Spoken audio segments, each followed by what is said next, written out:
Go to overcomecompulsivehoarding.co.uk/online therapy to get 20% off your first month of cognitive behavioural therapy, with weekly sessions online with a therapist, in addition to worksheets, a journal, meditation and yoga videos, and unlimited messaging. There's strong evidence that CBT can help people who hoard, and accessing therapy online can be affordable and accessible. Find out more and get your discount at overcomecompulsivehoarding.co.uk/online therapy. Normally, being a little extra can be a bit much, but when it comes to healthcare, it pays to be extra. And United Healthcare makes it easy with Health Protector Guard fixed indemnity insurance plans. Underwritten by Golden Rule Insurance Company, they supplement your primary plan, helping you manage out-of-pocket costs without the usual requirements and restrictions like deductibles and enrollment periods. So when it comes to covering your medical bills, you can feel good about being a little extra. Visit uh1.com to find the Health Protector Guard plan for you.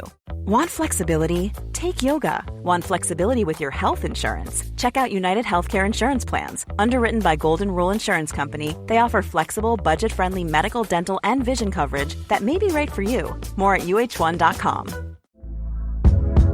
Hey there, it's Michelle Norris. I'm host of a podcast called Your Mama's Kitchen. When I travel, I'm usually looking for a way to find a taste of home when I'm not at home. And one of the things I love to do when I am at home is entertain. And Airbnb allows me to do that. When I was in California recently, I rented a house that had a great kitchen. And when we were sitting around the table, we're all thinking, we're in someone else's house. Someone could be in all of our homes as well.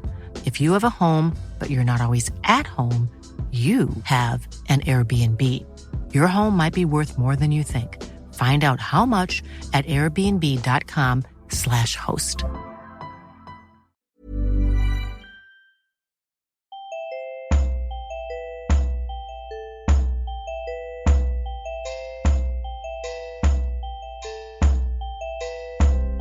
Welcome to the Overcome Compulsive Hoarding with That Hoarder podcast. I am drowning in stuff and trying to find a way out. Listen as I explore the issues and delve deep as somebody profoundly affected by hoarding disorder. Find out more, including links to subscribe to the podcast, at overcomecompulsivehoarding.co.uk, and follow me on Twitter at That Hoarder and on Facebook at facebook.com/That Hoarder.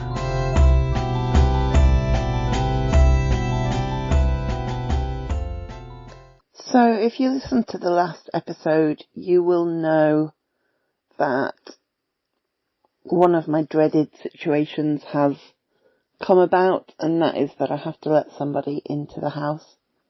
I have to have a gas safety check service thing, and it's happening really soon.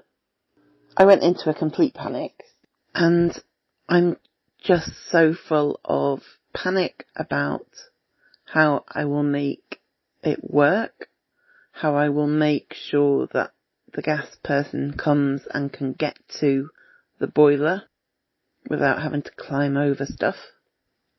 And I'm also full of panic about the absolute horror and shame I will feel when they are in here.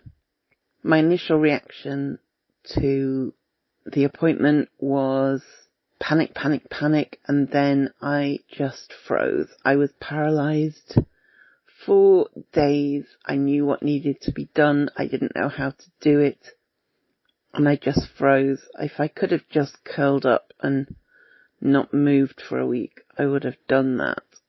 Thankfully, I'm slightly past that now, and while I'm still in horror and shame and fear, I'm starting to slowly in my head make a plan for how I can make the space work in a very short amount of time.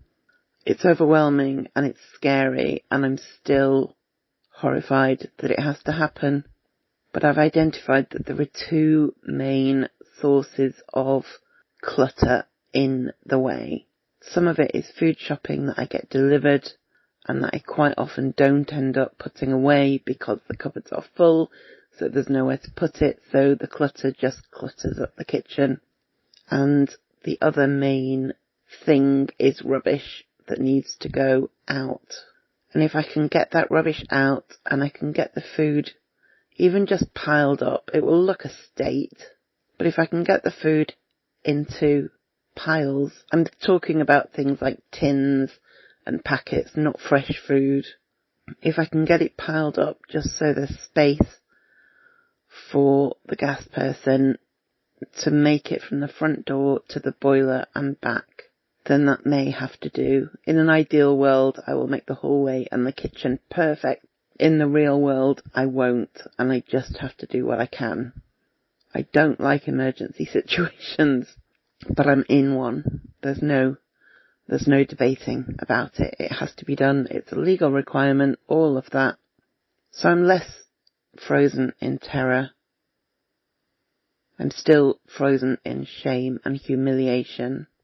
I need to take action and stop just pretending it's not going to happen, because it is going to happen. That's my plan for the next few days. It's not much of a plan, but it will have to do. Send all good thoughts and vibes my way, please. In just 1 second, I'll give you my top tip of the week.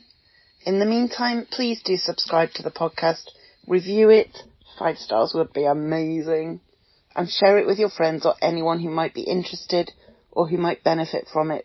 It all really helps. To find out more ways to support the website, the podcast, and my overall de-hoarding project, go to overcomecompulsivehoarding.co.uk/support. Now, back to your top tip. Okay, your tip for this episode, or my tip for this episode, I don't know. I guess it's our tip for this episode, yours and mine. When you want to buy something, force yourself to answer 2 questions. And if you can't answer both of these questions, then you can't buy it. Question number 1. Which item at home will I get rid of in order to buy this item? And question number 2. Where exactly will it live? Not the bedroom, but in the top drawer on the right-hand side, that kind of thing. If you can't think of a specific place it's going to live and the specific thing you're going to get rid of in order to acquire the new thing, then I'm sorry, you're not allowed to buy it. Thank you for listening. Thank you for listening to the Overcome Compulsive Hoarding podcast. You can find more online at overcomecompulsivehoarding.co.uk. You can find me on Twitter at @Hoarder and on Facebook at Overcome Compulsive Hoarding with @Hoarder. To find out more about how you can support this podcast and the overall project, go to overcomecompulsivehoarding.co.uk/support. And do subscribe to this podcast so you make sure you don't miss any future episodes.